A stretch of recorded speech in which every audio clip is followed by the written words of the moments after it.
प्यारे बच्चों, स्वागत है आप सभी का। हम लोग पढ़ रहे हैं बीएससी थर्ड ईयर की न्यूक्लियर फिजिक्स और आज हम एक इम्पोर्टेंट आर्टिकल लेने जा रहे हैं और वो है न्यूक्लियर डिटेक्टर्स एंड काउंटर्स, यानी न्यूक्लियर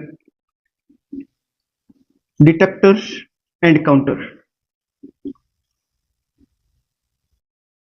प्यारे बच्चों, आज हम जानेंगे कि हमारे ये न्यूक्लियर डिटेक्टर्स और काउंटर्स होते क्या हैं और किस तरह से हम इन्हें डिफरेंट ग्रुप्स में डिवाइड कर सकते हैं और इनके जो बेसिक प्रिंसिपल है, इनकी कंस्ट्रक्शन और ये किस तरह से काम करते हैं, हर एक के बारे में हम आज बहुत ही डिटेल में स्टडी करने वाले हैं। यानी कि अगर आज आप पूरा लेक्चर देख लेंगे तो आप डिटेक्टर्स और काउंटर्स से संबंधित सभी तरह के क्वेश्चंस कर पाएंगे। और प्यारे बच्चों, मैं एक बात आपको जरूर बताना चाहूंगा कि आप हमें कमेंट्स जरूर करें। सब्सक्राइब कर लिया होगा क्योंकि हमारे जो व्यूवर्स हैं, जो हमारे स्टूडेंट्स हैं, वो बहुत अच्छे अच्छे कमेंट्स करते हैं। एक हमारे स्टूडेंट हैं जो रसिया से हैं और उन्होंने कमेंट्स किया, एक वीडियो भेजा, उसका लिंक भी मैं डिस्क्रिप्शन में दूंगा जो आप देख सकते हैं। मुझे बहुत अच्छा लगा, मैं उनका थैंक्स करता हूं कि वो इतना। एक टीचर हैं doctor IC sir, national awarded teacher हैं। देखिएगा और इस तरह के कमेंट्स मिलते रहने चाहिए। आज मैं मॉस्को रसिया से बोल रहा हूँ। द बेस्ट टीचर है, इतना मेहनती, इतना लगन है उनके अंदर, उस टीचर के अंदर इतनी लगन है। वो वीडियो लेके आते हैं ग्रेजुएट। बाकी जो स्टूडेंट हैं उनको भी बोलूँगा प्लीज़ रेफर करें ऐसे टीचर को। कौन सा वो डिवाइस है, वही है न्यूक्लियर डिटेक्टर। अच्छा, ये तो पता चल गया कि वहां पर कोई रेडिएशन है, कोई चार्ज पार्टिकल है, लेकिन वो कितने हैं, उनकी संख्या को यहाँ ये जो काउंटर है वो काउंट करता है, यानी कि उनकी इंटेंसिटी को मेजर करते हैं हमारे काउंटर्स। और साथ में प्यारे बच्चों, ये जो डिटेक्टर्स और काउंटर्स है ना, ये उन चार्ज पार्टिकल्स की आयोनाइजिंग पावर को भी मेजर करते हैं। डिफरेंट जो चार्ज पार्टिकल्स हैं उनके आयोनाइजेशन पावर को कंपेयर करते हैं, यानी कि बहुत ही इंपॉर्टेंट डिवाइस रहने वाले हैं नॉलेज के लिए भी और आपके एग्जाम्स के लिए भी। तो अब तक आपको ये पता चल गया होगा कि ये न्यूक्लियर डिटेक्टर्स होते क्या हैं। These are the nuclear devices which are used to detect and count the charge particles, ions और रेडिएशंस। इस तरह से ब्रीफ में आप इनकी डेफिनेशन लिखेंगे। चलिए मैं लिख भी देता हूं और उसके बाद हम इनको बताएंगे कि किस तरह से हम इन्हें डिफरेंट ग्रुप्स में क्लासिफाई कर सकते हैं। These are the nuclear devices। ये क्या है? ये न्यूक्लियर डिवाइसेज हैं विच आर यूज्ड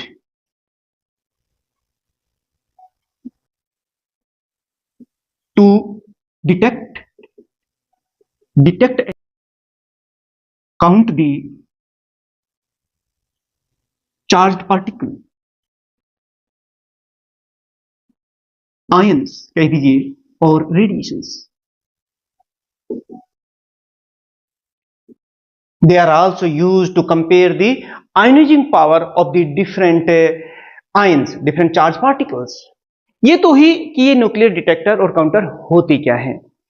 अब इन्हें हम अलग अलग ग्रुप्स में बांट सकते हैं। जैसे हम आपको डिफरेंट ग्रुप्स में बांटते हैं, आपके परसेंटेज के आधार पर, आपके वेट के आधार पर, कई तरीके से हम लोग डिवाइड कर सकते हैं। ठीक उस तरह ही हम हमारे जो डिटेक्टर्स हैं, काउंटर्स हैं, इन्हें भी डिफरेंट ग्रुप्स में क्लासिफाई कर सकते हैं। आप यही लिखेंगे कि दे कैन बी क्लासिफाइड। आप अपने नोट्स जरूर बनाते रहिए प्यारे बच्चों। देखिए, हम लोग समझते जाएंगे, इधर इधर एक एक पॉइंट को समझेंगे, डायग्राम बनाएंगे, फिर उसको लिखेंगे और इस तरह से एक ही लेक्चर में अगर आप पूरा देख लेते हैं एक बार में तो आपका ये टॉपिक तैयार हो जाएगा। और ये जो डिटेक्टर्स और काउंटर्स हैं, इनकी एक बेसिक जानकारी आज आपको पूरी मिल जानी है। They can be in groups, अलग अलग ग्रुप्स में हम इनको डिवाइड कर सकते हैं। कैसे? ऑन द बेसिस ऑफ, उनका अपना एक तरीका होता है। ऐसे नहीं कि हम उनको ऐसे ही ऑन द बेसिस ऑफ। देखिए, सबसे पहले कि जब कोई चार्ज पार्टिकल किसी गैस में एंटर करता है तो उसको आयनाइज कर देता है। हम जानते हैं कि किसी गैस पार्टिकल में कोई जब चार्ज पार्टिकल स्ट्राइक करता है तो उसमें से वो उन इलेक्ट्रॉन्स को रिमूव कर देता है। ये इलेक्ट्रॉन्स हैं, ये इनको स्ट्राइक किया चार्ज पार्टिकल ने, अपनी एनर्जी दी और इसमें से कुछ इलेक्ट्रॉन्स को रिमूव कर दिया। नतीजा ये हुआ कि इलेक्ट्रॉन्स पर तो नेगेटिव चार्ज होता है, यानी कि नेगेटिवली चार्ज आयन हो गए, और वो जो पीछे छोड़ देता है वो पॉजिटिवली चार्ज पार्टिकल्स हो जाते हैं, पॉजिटिवली चार्ज आयन हो जाते हैं। जो चार्ज पार्टिकल है वो आयनाइजेशन प्रोड्यूस कर देता है, तो उसके आधार पर हम इसको बांट सकते हैं, यानी कि इस तरह से आयनाइजेशन प्रोड्यूस्ड इन गैस। जैसे किसी गैस में जब चार्ज पार्टिकल एंटर करता है तो उसमें आयनाइजेशन हो जाती है, वो आयंस में स्प्लिट्स हो जाती है, उसके जो एटम्स होते हैं। और इस तरह के बहुत से न्यूक्लियर डिटेक्टर्स या काउंटर्स बनाए गए हैं। कौन कौन से, जिनको हम आगे चल के पढ़ने वाले हैं। मैं एग्जांपल यहां दे देता हूं, जैसे आप आयनाइजेशन चैम्बर, आयनाइजेशन चैम्बर, या फिर आप कह सकते हैं कि प्रोपोर्शनल काउंटर,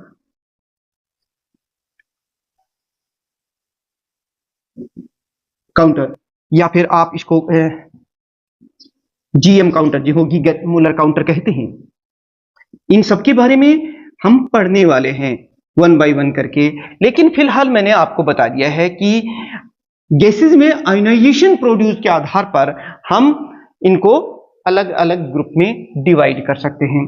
ठीक ऐसे ही प्यारे बच्चों, जैसे मान लो कोई सेमीकंडक्टर्स हैं, उन पर जब ये चार्ज पार्टिकल इंसर्ट कर होते हैं तो भी जो है आयनाइजेशन होती है, तो उसका आधार पर भी हम अपने काउंटर्स और डिटेक्टर्स को अलग ग्रुप में रख सकते हैं, यानी कि ionisation produced in semiconductor, conductor material. और इसके लिए कौन से हमारे काउंटर्स होते हैं, या हम सेमीकंडक्टर डिटेक्टर भी बोलते हैं, जो इस प्रोसेस पर आधारित है। क्या कहेंगे? Semiconductor detector. और प्यारे बच्चों यही नहीं, देखिए कई बार क्या होता है कि जब कोई चार्ज पार्टिकल किसी फ्लोरोसेंट मटेरियल पर गिरता है तो वहां पर फ्लोरोसेंस पैदा होता है, यानी कि चमक पैदा होती है, और उससे भी पता चल जाता है कि यहाँ पर कोई चार्ज पार्टिकल है, यानी डिटेक्ट तो हो गया और फिर उसको काउंट कर लिया जाता है। इस तरह के काउंटर्स को हम कहते हैं fluorescence produced by the incident radiations या इंसिडेंट चार्ज पार्टिकल। और जैसे स्कैंटिलेशन काउंटर्स जो होते हैं वो इसी पर आधारित हैं, यानी कि fluorescence produced by the incoming ions और चार्ज रेडिएशंस कह सकते हैं, एक्सेट्रा। और इसके लिए एग्जांपल मैंने, जब हम काउंटर्स पढ़ेंगे वन बाय वन करके आने वाले लेक्चर्स में, तब बताएंगे इसमें स्कैंटिलेशन काउंटर। तो प्यारे बच्चों ये तो हमने आपको बता दिया कि भाई हमारे ये what are the detectors and counters and how they can be classified into the different groups। और इन सभी को, चाहे आयनाइजेशन चैम्बर हो, प्रोपोर्शनल काउंटर हो, जीएम काउंटर हो, सेमीकंडक्टर डिटेक्टर, इन सभी को हम वन बाय वन करके आगे डिटेल में समझने वाले हैं। लेकिन इन सब के लिए अब हम ये देख लेते हैं कि कोई बेसिक जो प्रिंसिपल क्या है इनके पीछे, किस तरह की इनकी बेसिक सी कंस्ट्रक्शन होती है और किस तरह से हम इनको फिर ये काम करता है, और डिफरेंट जो ये हैं क्या अलग अलग हैं, ये तो क्यों अलग अलग हैं, इन सब का आंसर अभी आपको पता चलेगा। आप एक स्क्रीनशॉट लीजिए और फिर हम आगे बढ़ते हैं। Basic principle of gas field detector. प्यारे बच्चों हम देख लेते हैं कि इसमें बेसिक क्या होता है, मतलब इसकी कंस्ट्रक्शन किस तरह की होती है और किस तरह से फिर ये काम करते हैं। हमारे जितने भी गैस फील्ड काउंटर्स होते हैं, जिनको हम वन बाय वन करके आगे डिस्कस भी करेंगे, तो मैं यहाँ पर एक बेसिक सा डायग्राम बना लेता हूँ जो सभी गैस फील्ड जो हमारे डिटेक्टर्स होते हैं उनमें यूज होता है। यानी कि आप इसको कुछ इस तरीके से देख सकते हैं कि इसमें एक सिलेंडर होता है बहुत छोटा, स्मॉल साइज का, जिसे हम मेटेलिक चैम्बर कहते हैं। इसको आप कुछ इस तरह से बना सकते हैं। ये देखिए, ये इंसुलेटिंग पैड्स होती हैं, इंसुलेटिंग मटेरियल की बनी हुई। मेरे साथ साथ डायग्राम बनाओगे तो आपको ये समझ में आ जाएगा। ये इंसुलेटिंग पैड्स हैं और इनके यहाँ पर एक वायर होता है, बहुत ही थिन वायर होता है इन दोनों के बीच में। ये एक इलेक्ट्रोड का काम करेगा। अभी हम देखेंगे कि ये पॉजिटिव इलेक्ट्रोड बनने वाला है और ये जो स्मॉल मेटल का सिलेंडर है ये नेगेटिव इलेक्ट्रोड का काम करेगा। और इन दोनों इलेक्ट्रोड्स के बीच में हम एक हाई पोटेंशियल अप्लाई करने वाले हैं with the help of high tension voltage supply या बैटरी की सहायता से। आप इस तरीके से इसको लिख सकते हैं। ये देखिए, ये रेजिस्टेंस है जिसके अक्रॉस, और यहां एक हाई टेंशन बैटरी है जो आप देख रहे हैं। बिल्कुल इसके इस हिस्से को अर्थ कर दिया गया है और आप देखेंगे कि इस तरीके से हम इसको जोड़ रहे हैं और यहां इन दोनों के बीच में एक कैपेसिटर भी जोड़ दिया जाता है। ये देखिए, ये इसकी बेसिक सी कंस्ट्रक्शन से है हमारे जितने भी गैस फील्ड डिटेक्टर्स हैं। और यहां पर ये रेजिस्टेंस जिसके अक्रॉस आउटपुट मिलेगा, और यहां पर आगे एम्पलीफायर्स जुड़े हुए होते हैं और जो हमारे काउंटिंग डिवाइस होते हैं, डिस्प्ले वगैरह है, उनको हम यहां आगे कनेक्ट करने वाले हैं। क्या क्या होते हैं? एम्पलीफायर, या फिर यहां पर जो भी हमारी काउंटिंग जो डिवाइसेस हैं उन्हें हम कनेक्ट करने वाले हैं। ये इस तरह की बेसिक सी कंस्ट्रक्शन होती है। और ये हमारा एक मेटल का चैम्बर है जो बहुत ही छोटा मेटल का सिलेंडर है, मेटल का चैम्बर है। इसे हम गैस चैम्बर भी कहते हैं या गैस फील्ड चैम्बर। इसी के अंदर गैस भरी जाएगी और इसमें ये दो इलेक्ट्रोड्स आप देख रहे हैं, ये पॉजिटिव और ये नेगेटिव। आप देखेंगे कि ये जो वो हिस्सा है ये नेगेटिव इलेक्ट्रोड है, इसे हम कैथोड कहते हैं। यानी कि ये जो मेटल का सिलेंडर है ये कैथोड का काम करेगा। और ये जो बीच का जो सेंट्रल वायर है ना, ये सेंट्रल वायर, ये पॉजिटिव इलेक्ट्रोड यानी एनोड का काम करता है। और इसके आगे ये एक हाई टेंशन वोल्टेज सप्लाई हमने यहां लगाई है, वेरिएबल सप्लाई है जिसकी वोल्टेज को हम धीरे धीरे बढ़ा सकते हैं, वो हमने यहां की है। ये हाई टेंशन बैटरी है और ये लगभग आप देखेंगे कि इसको हम 1500 वोल्ट्स तक चेंज कर सकते हैं, इतनी सप्लाई यहां लगाई जाती है। तो ये हमारा हो गया एक तरह से आप देख रहे हैं कि बेसिक स्ट्रक्चर। आप कहें कि भी इसमें क्या होता है, वही बात मैं यहां लिख रहा हूं। इट कंसिस्ट ऑफ, इसमें है क्या क्या। जैसे सबसे पहला पॉइंट तो आपने देखा कि a metal gas filled chamber है हैविंग टू इलेक्ट्रोड्स, एक ये है और एक ये, across which very high potential difference can be applied with the help of this high tension variable power supply। आप यही लिखेंगे, a metal gas chamber in which the gas is filled, इसी में गैस भरी जाती है with two electrodes, इसमें दो इलेक्ट्रोड्स हैं, across which a very high potential difference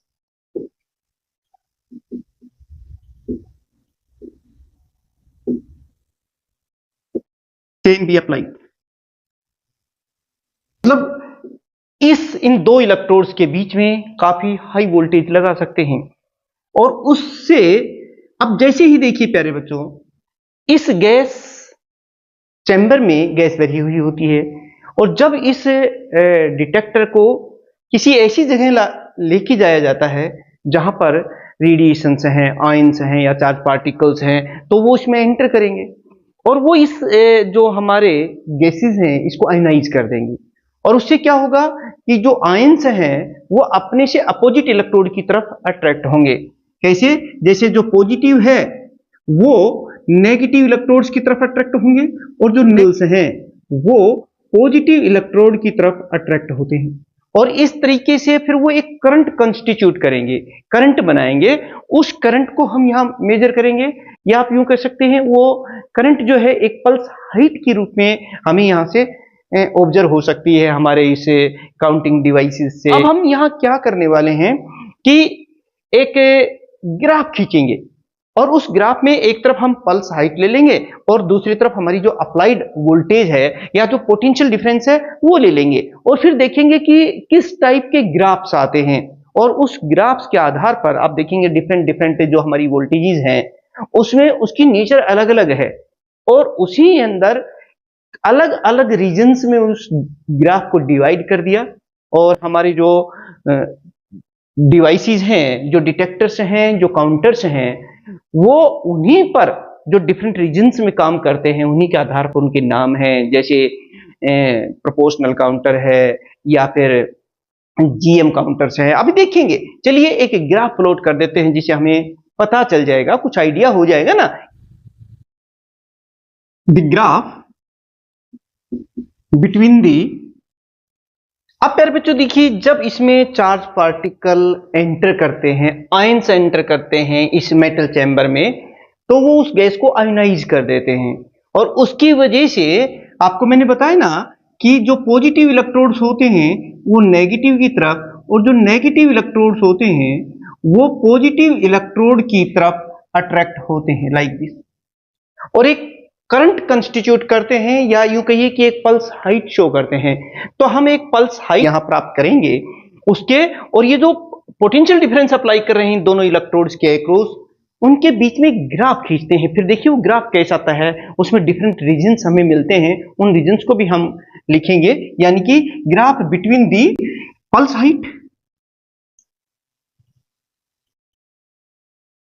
height and potential difference applied is as shown. मतलब जो ग्राफ है ना, वो इस ग्राफ को देख लेते हैं। अगर इस ग्राफ को आप बहुत अच्छी तरीके से समझ जाएंगे और समझेंगे तभी तो आप मेरे साथ साथ इसको ड्रा कर रहे होंगे, और हर रीजन को फिर हम एक्सप्लेन भी करेंगे। बस आप तो मेरे साथ साथ जैसा मैं कह रहा हूं वैसे करते रहिएगा। ये देखिए, एक तरफ हम ले रहे हैं पल्स हाइट लेंगे और दूसरी तरफ हम अप्लाइड वोल्टेज ले लेते हैं।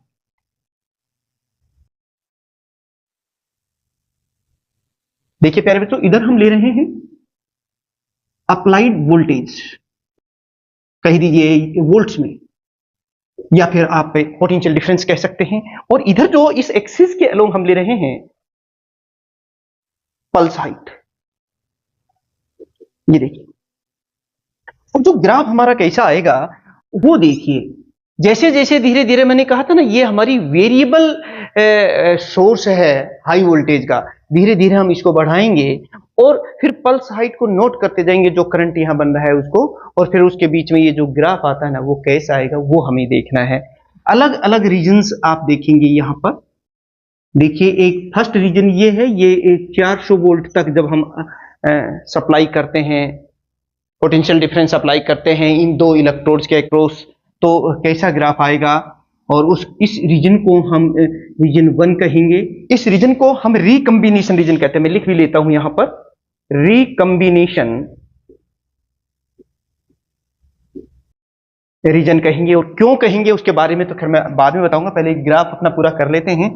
नेक्स्ट आप देख रहे हैं कि ये जो रीजन है जो लगभग 600 वोल्ट तक है, और जब हम सप्लाई करेंगे तो ये हमारा सेकंड रीजन आएगा, और इस रीजन को हम आयोनाइजेशन चैम्बर रीजन कहेंगे। क्या कहेंगे? आयोनाइजेशन चैम्बर रीजन कहेंगे। क्यों कहेंगे वो भी मैं आपको बताऊंगा। और उसके बाद देखिए प्यारे बच्चों, यहां पर नेक्स्ट हम देख रहे हैं ये जो रीजन है ये प्रोपोर्शनल काउंटर कहलाएगा। यहां से ये देखिए प्यारे बच्चों, ये जो वोल्टेज है ये लगभग 1000 वोल्ट तक जब हम इसके एक्रॉस सप्लाई करते हैं तो ये रीजन 3 है और इसे हम प्रोपोर्शनल काउंटर रीजन कहते हैं। ये थर्ड, वो भी मैं बताऊंगा। प्रोपोर्शनल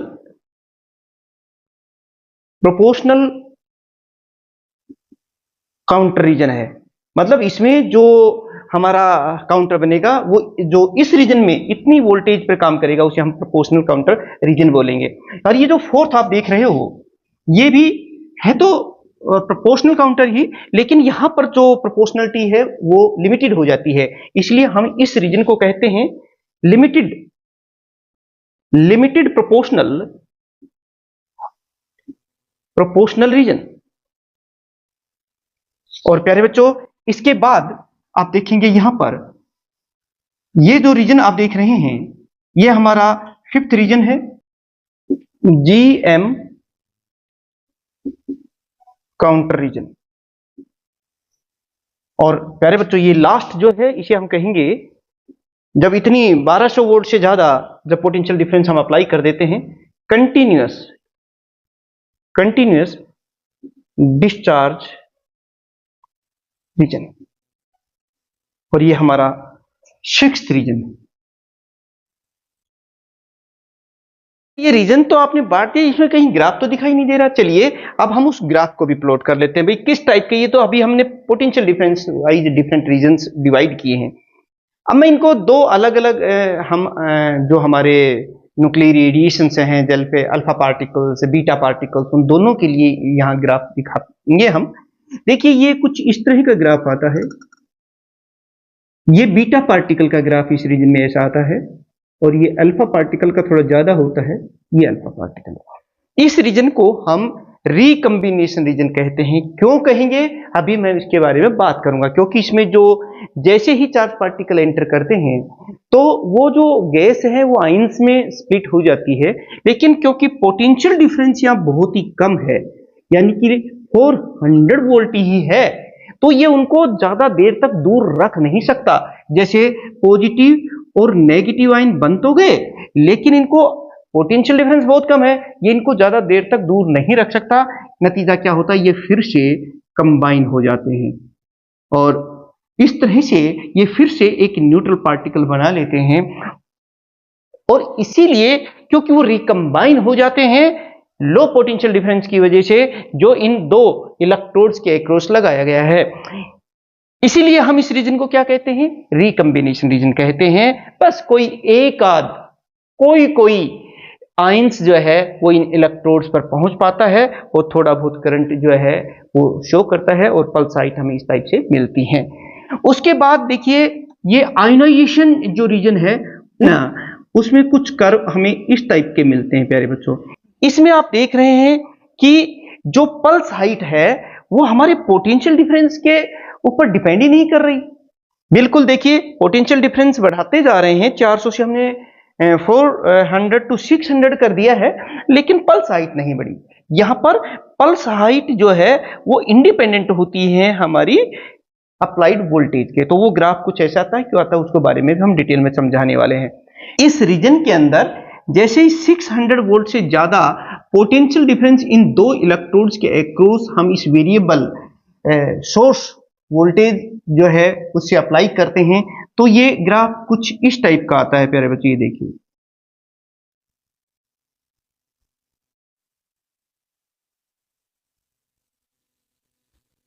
इस टाइप का ग्राफ आता है और ये हमारा फोर्थ रीजन है। ये देखिए इसे हम प्रोपोर्शनल काउंटर रीजन कहते हैं, क्योंकि इसमें जैसे जैसे हम पोटेंशियल डिफरेंस अप्लाई करते हैं तो graph pulse height proportionally increase कर रही है। इसके बारे में बाद में बताऊंगा आपको, लेकिन यहां आकर के प्रोपोर्शनलिटी है तो जरूर, लेकिन ये बहुत ही लिमिटेड पार्ट है, इसीलिए हम इसे कहते हैं लिमिटेड प्रोपोर्शनल रीजन है। ये हमारा नेक्स्ट इस रीजन को।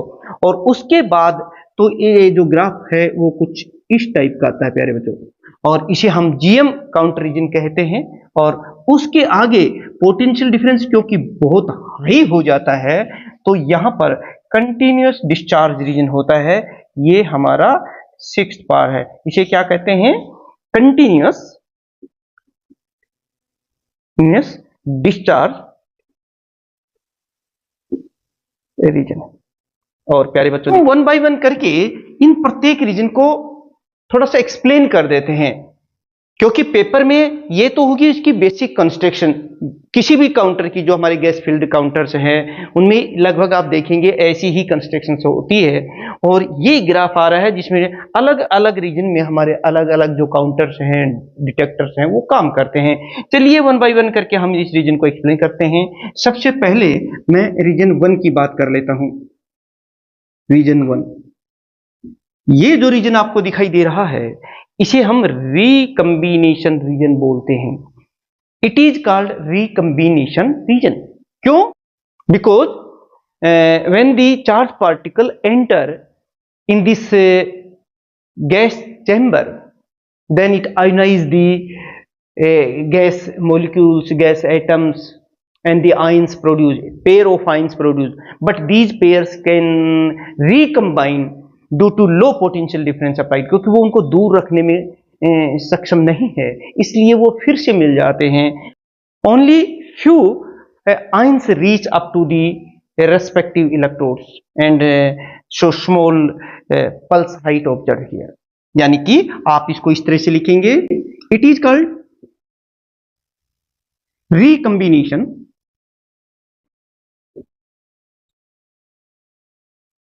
region। इट इज, क्यों कहते हैं इसे? It is because the incident ions और रेडिएशंस जो इसमें एंटर करती हैं, आयोनाइज द गैस, ये गैस को आयोनाइज कर देते हैं। द पेयर ऑफ आयंस, जो आयंस पैदा होते हैं, जैसे पॉजिटिव और नेगेटिव इसमें पैदा हुए, शो प्रोड्यूस, इस दौरान the pairs of ions show produce, इस तरह से जो आयंस पैदा हुए ना, दे रिकम्बाइन, वो आयंस फिर से ज्वाइन कर जाते हैं, जैसा कि मैंने बताया, रिकम्बाइन कर जाते हैं। इसीलिए तो हम इन्हें रिकम्बिनेशन रीजन कहते हैं। Recombine due to low potential difference applied, potential difference, क्योंकि जो अप्लाइड पोटेंशियल डिफरेंस है प्यारे बच्चों वो बहुत ही कम है। देखिए हम लोग जो समझ रहे हैं प्यारे बच्चों वही हम लिख रहे हैं। इस तरह से क्या होता है कि हमारे खुद के नोट्स बन जाते हैं, जो समझ में आया है वही तो चीज हम लिख रहे हैं। बुक की लैंग्वेज या रटी रटाई लैंग्वेज अगर आप लिखोगे तो फिर आप पेपर में बहुत अच्छी स्कोरिंग नहीं कर पाएंगे। इसलिए मैं आपके सामने सारा कुछ समझा करके फिर लिख भी रहा हूं। अब देखिए, बस कुछ few ions reach up to the electrodes, only a few ions reach up to electrodes। बहुत ही कम आयंस जो हैं हमारे इन इलेक्ट्रोड्स पर पहुंच पाते हैं। तो ये प्यारे बच्चों ये तो हो गया हमारा रिकम्बिनेशन रीजन। इस रीजन में आपने क्या देखा कि when the charge particle enter in this gas chambers, then they ionize the gas and a pair of ions produced, जैसे मैंने बताया था ये पैदा होते हैं, but they recombine due to low potential difference, only few ions reach up to the respective electrodes। जो positive है वो नेगेटिव इलेक्ट्रोड की तरफ, ये नेगेटिव इलेक्ट्रोड से है ये हमारा सारा, और ये जो है ये हमारा पॉजिटिव इलेक्ट्रोड है, जो वायर है आप देख ही रहे हैं बैटरी से। तो प्यारे बच्चों ये तो हो गया हमारा रीजन 1 की बात करें। प्रत्येक रीजन को ऐसे ही हम समझने वाले हैं, आप बस देखते रहिएगा और सब्सक्राइब कर लीजिएगा इन दोनों चैनल्स को जिनका लिंक डिस्क्रिप्शन में है, और बेल आइकन प्रेस जरूर कर दें जिससे कि आपके पास नोटिफिकेशन आ जाए। हाँ, और लाइक और शेयर कर ही रहे होंगे मुझे पता है। चलिए हम बात कर लेते हैं सेकंड जो हमारा रीजन है, आयोनाइजेशन चैम्बर, रीजन 2। आप एक स्क्रीनशॉट लीजिए और फिर हम आपको आगे समझाते हैं। Reason 2।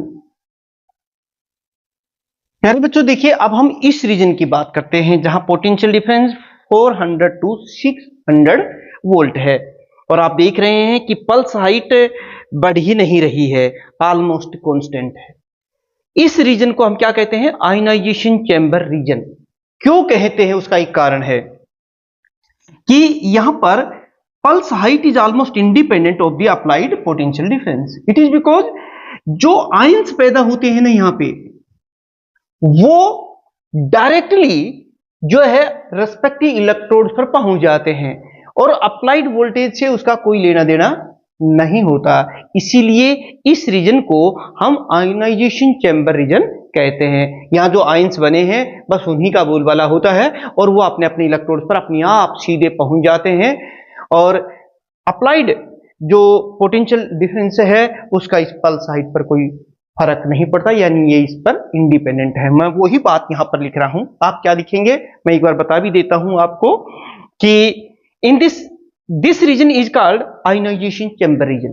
In this case, the pulse height is independent of the potential difference applied. It is because the ions so produced reach up to their respective electrodes. Respective का मतलब opposite electrodes directly. वही चीज हम यहां लिख रहे हैं। It is called ionization chamber region.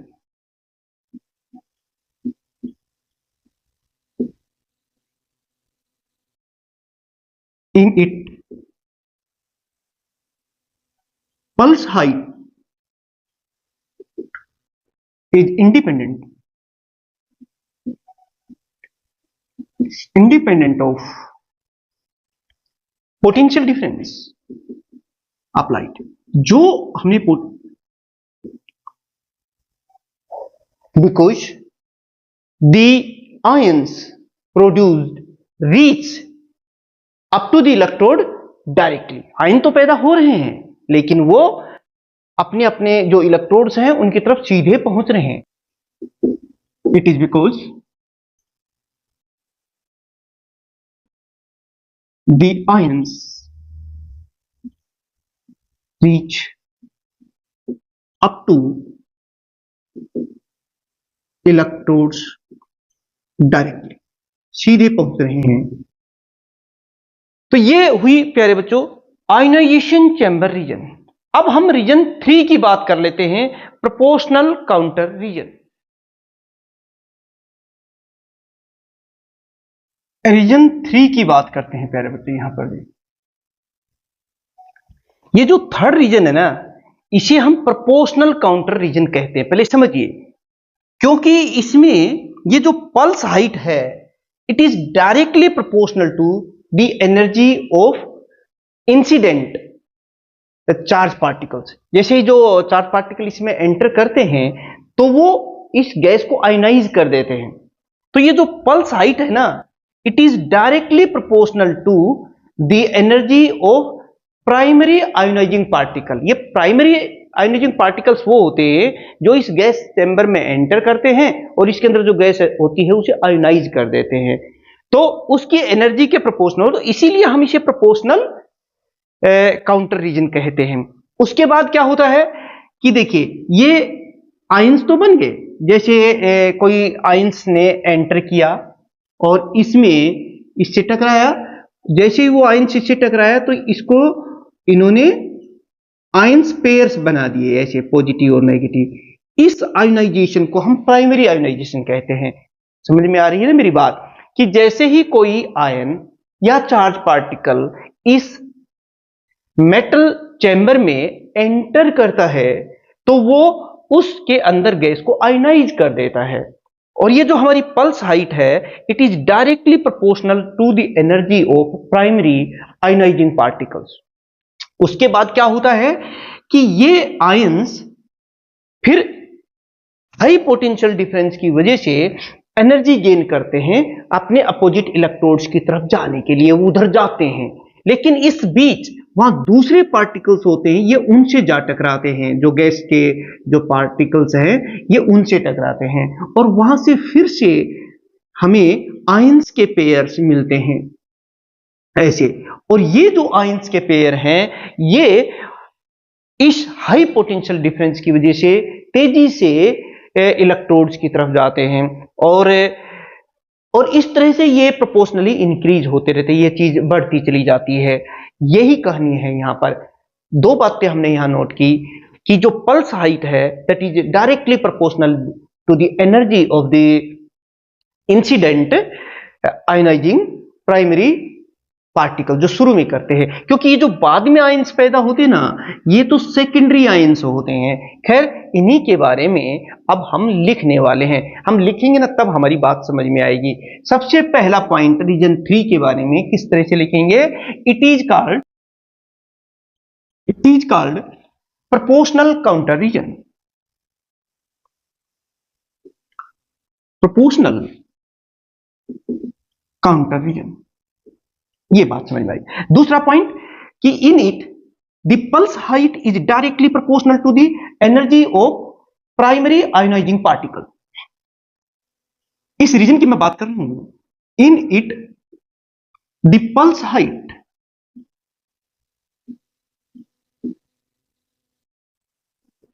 Is directly proportional to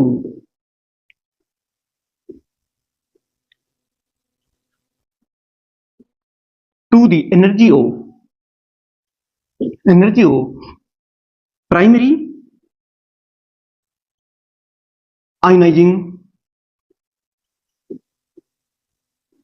ionization particle यानी कि जो पल्स हाइट है वो प्राइमरी शुरू में जो पार्टिकल एंटर करते हैं और उससे जो आयनाइजेशन होती है जिसे हम प्राइमरी आयनाइजेशन कहते हैं उसकी एनर्जी के डायरेक्टली प्रोपोर्शनल होती है। That is why it is called proportional counter region. अब क्या होता है कि ड्यू टू कोलिजन, अब भाई जो आयंस इसमें पैदा हो गए हैं वो एनर्जी गेन करते हैं, मूव करते हैं हाई पोटेंशियल डिफरेंस की वजह से, और वो दूसरे जो इसके अंदर गैस मॉलिक्यूल्स हैं उनसे टकराते हैं और उस टकराने की वजह से भी आयंस पैदा होते हैं जिसे हम सेकेंडरी आयोनाइजेशन कहते हैं। Due to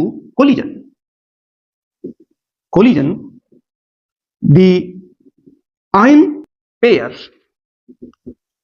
are produced called, और ये जो आयंस पैदा हो रहे हैं, ये जो आयनाइजेशन हो रही है उसे हम सेकेंडरी आयनाइजेशन कहते हैं।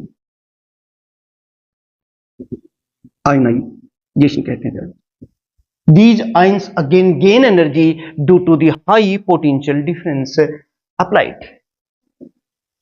These ions gain energy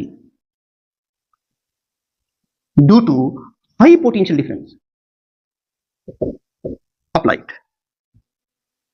एक और बात कि कितने आयंस पैदा करता है एक हमारा प्राइमरी आयन, वो कहलाता है मल्टीप्लिकेशन फैक्टर। ये भी बात यहां कई बार इंपॉर्टेंट है। The number of ions produced by each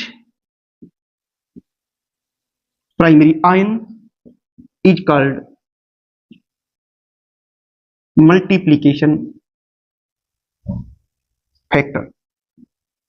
तो प्यारे बच्चों देखिए ये रीजन 3 के लिए हमने लिख लिया है। अब हम बात कर रहे हैं हमारा ये जो फोर्थ रीजन है कि लिमिटेड प्रोपोर्शनल टी रीजन, इसे क्यों कहते हैं आप एक स्क्रीनशॉट और लीजिए, फिर हम रीजन 4 के लिए आपको समझाते हुए लिखते हैं। रीजन 4।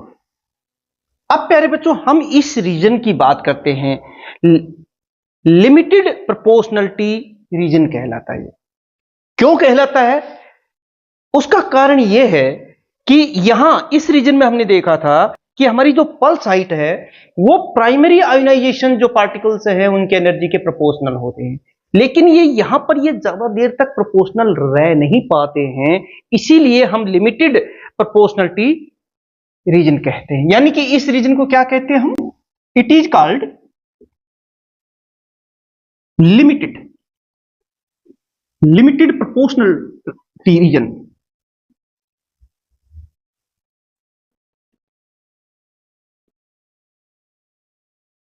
कहते हैं। इट इज बिकॉज क्यों? The pulse height no longer remain proportional to the primary ionization. Pulse height no longer remain proportional to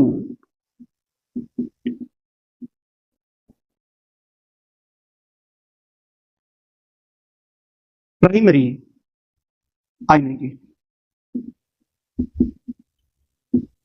इतना भी लिख देंगे तो सफिशिएंट होगा। देखिए प्यारे बच्चों, हम recombination region, ionisation chamber region, proportional counter region जो है, फिर लिमिटेड। अब जो नेक्स्ट आप देख रहे हैं इसे हम कहते हैं गीगर मूलर काउंटर रीजन। अब हम इसके बारे में लिखेंगे। Region fifth. अब प्यारे बच्चों हम इस रीजन की बात कर रहे हैं, इसे हम गीगर मुलर काउंटर रीजन कहते हैं। यहां आप देख रहे हैं कि जो पल्स हाइट है वो जो इनकमिंग जो इंसिडेंट पार्टिकल्स होते हैं उसके प्रोपोर्शनल नहीं रहती, उसकी एनर्जी के प्रोपोर्शनल नहीं रहती। इसमें क्या होता है कि जैसे ही इंसिडेंट पार्टिकल यहाँ एंटर करते हैं तो वो आयन पेयर्स पैदा करते हैं, जैसा कि आप जानते हैं उसे हम प्राइमरी आयोनाइजेशन कहते हैं। पार्टिकल्स है इस जो प्राइमरी आयोनाइजेशन से पैदा हुए हैं वो सेकेंडरी आयोनाइजेशन पैदा करते हैं। और लेकिन हाई पोटेंशियल डिफरेंस की वजह से ये जो पल्स हाइट है ना, ये जो इंसिडेंट पार्टिकल्स की एनर्जी कितनी थी वो यहां मैटर नहीं करती। इसीलिए हम इसे क्या कहते हैं, जीएम काउंटर रीजन कहते हैं। आप इसमें क्या लिखेंगे, सबसे पहले तो इसे क्या कहते हैं, it is called Geiger Muller counter region. ठीक, in it the pulse height is independent of the energy of incident radiations और पार्टिकल। पॉइंट फिर नेक्स्ट लिखेंगे कि the primary ions which enter in it produce the ionization, that is called primary ionization, and these ion pairs produce the further ionization called secondary ionization। और सबसे बड़ी बात यह है कि due to the high potential difference the pulse height is independent of the energy of incident radiation। ये चीजें आपको यहां पर लिखनी होगी, मैं लिख देता हूं।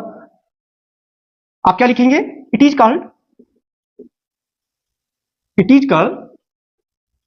Geiger Muller counter region. पहली बात तो ये लिख दी।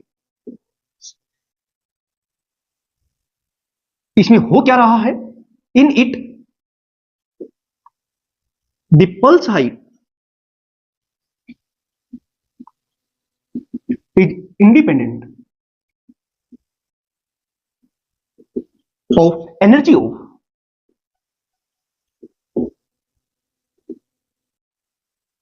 incident particles, radiations or particles।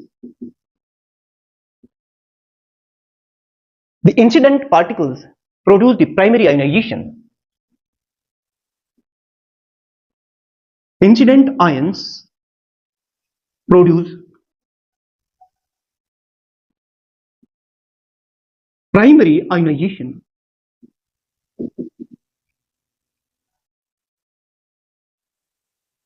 which in turn produce secondary ionization। और सबसे बड़ी बात जो यहां हम कह रहे हैं, क्योंकि बहुत हाई पोटेंशियल डिफरेंस यहां पर देखिए 1000 to 1200 वोल्ट के करीब, जो कि बहुत हाई वोल्टेज लगा रखी है, जिसकी वजह से जो इंसिडेंट पार्टिकल्स थे ना उनकी एनर्जी यहां कोई मैटर करती नहीं है। इसीलिए कह रहे हैं कि pulse height is independent of the energy of incident particles और radiation. Due to high potential difference, the pulse height is independent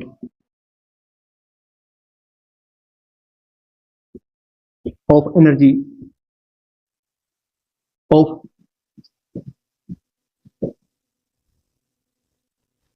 particles।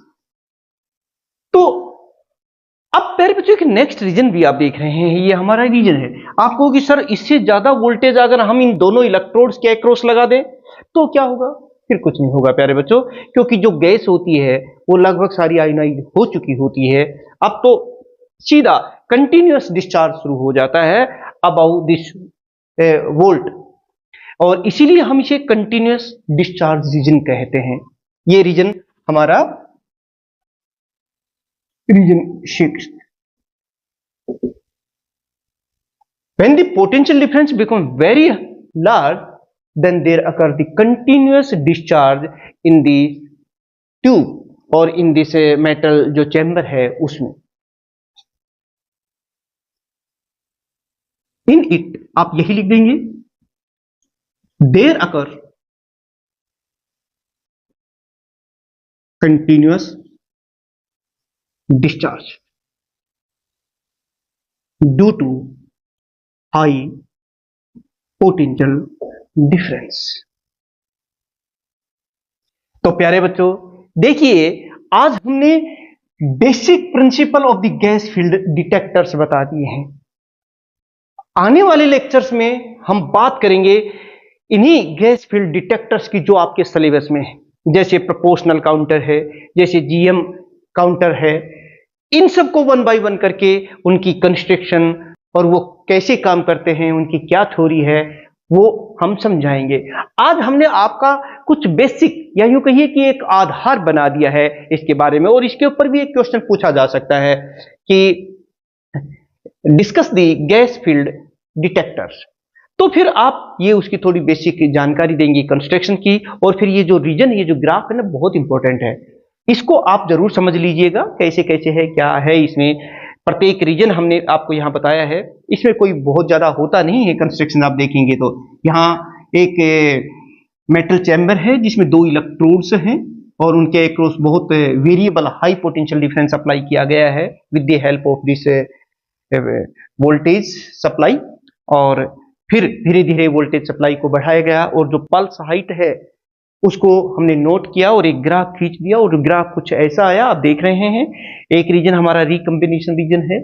इसमें क्या होता है कि जो प्राइमरी आयंस पैदा तो होते हैं लेकिन वो फिर रिकम्बाइन हो जाते हैं, जिसकी वजह से बहुत ज्यादा यहाँ पर आयंस होते नहीं हैं, बस कुछ आयंस होते हैं जो इलेक्ट्रोड्स तक पहुंच पाते हैं, इसलिए थोड़ा बहुत करंट ये शो करते हैं। और ये जो सेकंड आयोनाइजेशन चैम्बर है, इसके अंदर क्या होता है कि पल्स हाइट जो है अप्लाइड वोल्टेज के प्रोपोर्शनल रहती नहीं है, वो हमने अब आपको बता दिया। यहाँ पर वो इंसिडेंट जो पार्टिकल्स हैं, वो पल्स हाइट जो है वो हमारी जो इंसिडेंट पार्टिकल्स है उसके प्रोपोर्शनल होती है, और मैंने डिटेल में बता दिया वो। और लिमिटेड प्रोपोर्शनलिटी, फिर जीएम काउंटर रीजन, जो हमारे डिफरेंट काउंटर्स हैं वो इन अलग अलग रीजन्स में काम करते हैं, जैसे प्रोपोर्शनल काउंटर रीजन है, जीएम काउंटर रीजन है, आयोनाइजेशन चैम्बर रीजन है। इनमें डिफरेंट काउंटर्स हैं, डिटेक्टर्स हैं जो काम करते हैं, जिनके बारे में मैं आने वाले लेक्चर्स में बताऊंगा। और प्यारे बच्चों देख तो आप तभी पाएंगे, कब? जब आप इन दोनों चैनल्स को अगर नए हैं तो सब्सक्राइब कर लिया होगा। पहले से ही आप हमारे प्रिय स्टूडेंट्स में से हैं, सिंसियर स्टूडेंट्स में से हैं, तो फिर आप इन्हें लाइक और शेयर कीजिए और कमेंट्स जरूर कीजिए, क्योंकि कमेंट्स में आप इतना जरूर बताइए आप कहां से बिलोंग करते हैं, मुझे बहुत अच्छा लगता है। मेरी कोशिश रहती है कि मेरे जितने भी स्टूडेंट्स हैं उनके फिजिक्स समझ में आ जाए, वो अच्छी स्कोरिंग करें। यही एम, यही उद्देश्य है, और एनर्जी मिलती है मुझे आपसे। तो प्यारे बच्चों मिलते हैं एक और महत्वपूर्ण आर्टिकल के साथ, जिसमें हम बात करेंगे हमारी जो काउंटर्स हैं उनकी। तब तक आप सभी स्टूडेंट्स ऐसे ही मन लगा करके पढ़ते रहिएगा, अपनी सेहत का ध्यान रखते हुए एम जो है उसके ऊपर फोकस किए रहिएगा, आगे बढ़ते रहिएगा। इन्हीं शुभकामनाओं के साथ आप सभी स्टूडेंट्स का बहुत बहुत धन्यवाद। Thank you very much.